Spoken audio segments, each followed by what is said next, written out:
Kung may diabetes ka o may mahal ka sa buhay na may diabetes, ito pakinggan mo kasi baka ito na yung makasab sa'yo. Alam mo yung nakakainis? Lahat ng bawal, kanin, matatamis, kahit minsan prutas pa. Tapos gamot araw-araw, gastos na, stress pa. Ang hirap, parang wala ng solusyon. Pero tropa, hindi mo alam, may mga natural remedies pala na kayang makatulong mag-control ng blood sugar. Tulad ng ampalaya, aloe vera, turmeric at iba pa. Ito yung mga ginagamit ng matatanda noon pa para hindi lumala ang diabetes. Ang maganda, natural siya, safe, budget-friendly, at pwede mong isama sa lifestyle mo. Kaya kung ako sa'yo, subukan mo na agad habang available pa to. Baka bukas wala na. Promise, malaking tulong sa health mo to. Mapagpalang araw sa inyong lahat. Tampok sa kwento natin ngayon ay tungkol sa mga gamot sa sakit na diabetes na karamihang tao sa mundo ay meron nito. Gamot sa diabetes na natural, alamin dito. Hindi mo dapat ikalungkot ang pagkakaroon ng diabetes mellitus. Bagaman wala itong lunas, maaari mo pa ring makontrol ito upang hindi ka maabala ng mga sintomas ng diabetes at mamuhay ng normal. Karagdagan sa pagpapanatili ng malusog na lifestyle at pag-inom ng gamot tulad ng insulin, ang alternatibong gamot o kahit na anong natural na gamot sa diabetes ay ang mas pinipili ng maraming mga Pilipino. Halamang gamot bilang natural na gamot sa diabetes. Ang pagpapanatili ng normal na blood sugar ang susi upang manatiling malusog kahit na may diabetes. Sa dami ng mga paraan upang makontrol ang blood sugar, ang paggamit ng natural na gamot mula sa halamang gamot ay kilala bilang supporting therapy para sa diabetes. Ang rason dito ay marami ang naniniwala na ang natural na sangkap ay may kaunting side effects. Mura lang din ang mga ito at pangkalahatan na ligtas. Kaya't anong natural na gamot sa diabetes ang magpapababa ng level ng blood sugar? Ginseng. Ang ginseng ay kilala sa buong mundo, salamat sa reputasyon nito na makagamot ng iba't ibang sakit. Ginagamit na ng mga tao ang ugat ng halaman na ito sa nakalipas na 1,000 taon upang magpalakas ng stamina. Napag-alaman ng isang pag-aaral na ang ginseng ay may natural na sangkap na magagamit bilang natural na gamot sa diabetes. Ang ilang compounds sa ginseng ay makatutulong mag-regulate ng absorption ng glucose sa katawan. Ito ay nakaiiwas sa mabilis na pagtaas ng blood sugar. Isa pang pag-aaral na nailathala sa Journal of Medicinal Plants Research ay nagpakita rin ng pagiging mainam ng ginseng bilang natural na gamot sa diabetes. Parehong ang ugat, bunga at ang mga halaman ng ginseng mula sa American at Asian species ay epektibo at nakatutulong na makontrol ang level ng blood sugar. Mula sa resulta ng pag-aaral, ang ginseng ay nakababawas ng fasting blood sugar. Maging blood sugar sa 2 oras matapos kumain at blood sugar sa nakalipas na 3 buwan. Gayunpaman, ang tindi ng epekto nito ay iba-iba, depende sa bilang ng active compounds na nilalaman ng bawat uri ng ginseng. Maraming mga pag-aaral na may mas malawak na scope ang kinakailangan upang masiguro ang pagiging epektibo ng ginseng bilang tradisyonal na gamot sa diabetes. Bago kumonsumo ng ginseng bilang natural na gamot sa diabetes, konsultahin muna ang iyong doktor. Turmeric. Hindi lang herb bilang pampalasa ang turmeric, ito rin ay may potensyal bilang natural na gamot sa diabetes upang makontrol ang blood sugar. Ang benepisyo ng turmeric ay nagmumula sa nilalaman na antioxidant nito. Sa pagkonsumo ng tradisyonal na gamot na ito, ang blood sugar ng isang diabetic ay maaaring bumaba ng 18% matapos kumonsumo ng 300 ml ng turmeric kada araw. Ang pag-aaral na mula sa Diabetes Care ay nagpakita na ang pagkonsumo ng 1.5 grams ng turmeric kada araw sa 9 na buwan ay nakaiiwas na mag-develop sa type 2 diabetes sa mga taong may prediabetes. Karagdagan, ang turmeric ay nagpakita rin na nakaiiwas ito sa komplikasyon ng diabetes. Cinnamon. Ang sunod na natural na gamot sa diabetes ay ang cinnamon. Ang spice na ito ay pinaniniwalaan na nakababawas ng level ng insulin resistance.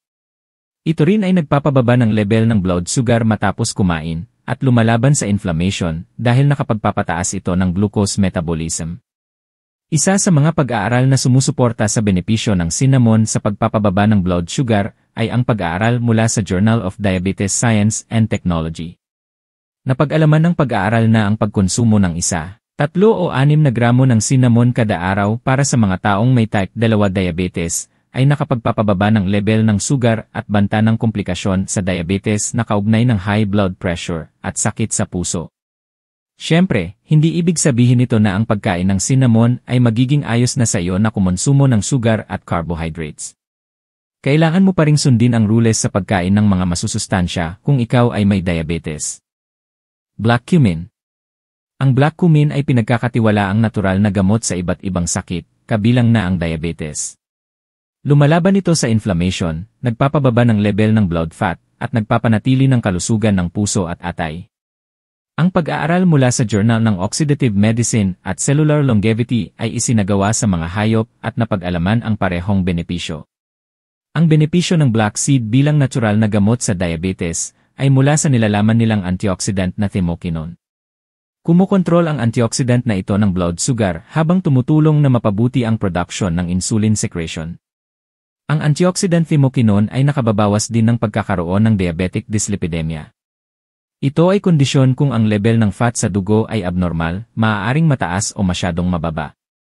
Napag-alaman ng ibang pag-aaral na ang black cumin ay nakatutulong sa pagpapababa ng fasting blood sugar, post-meal blood sugar, at level ng blood sugar. Luya. Ang luya ay isang uri ng pampalasa na kilala dahil sa dami ng benepisyo nito.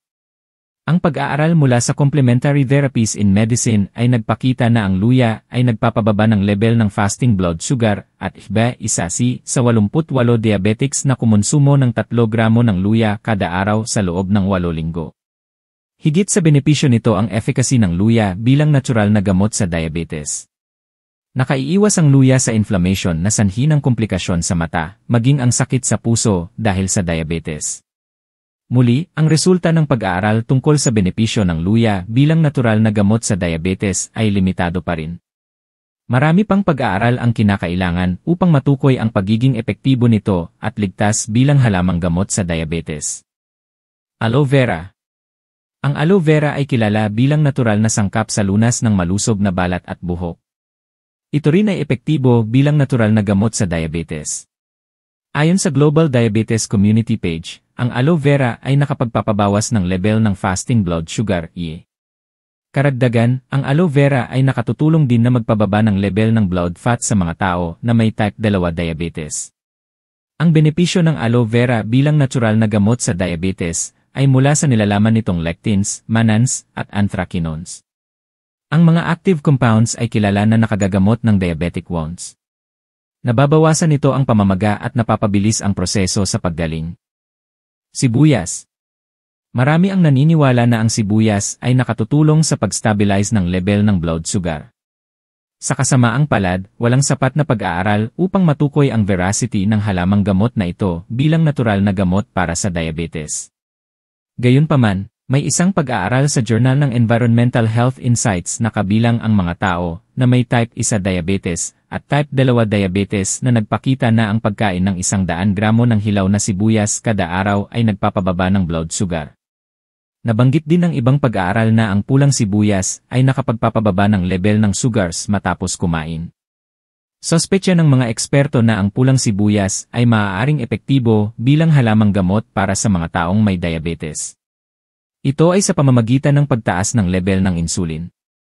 Nakatutulong ito sa proseso ng pagpapababa ng level ng blood sugar. Soursop leaves. Ang soursop fruit ay maaaring ikonsumo bilang juice at ice cream flavoring na sangkap.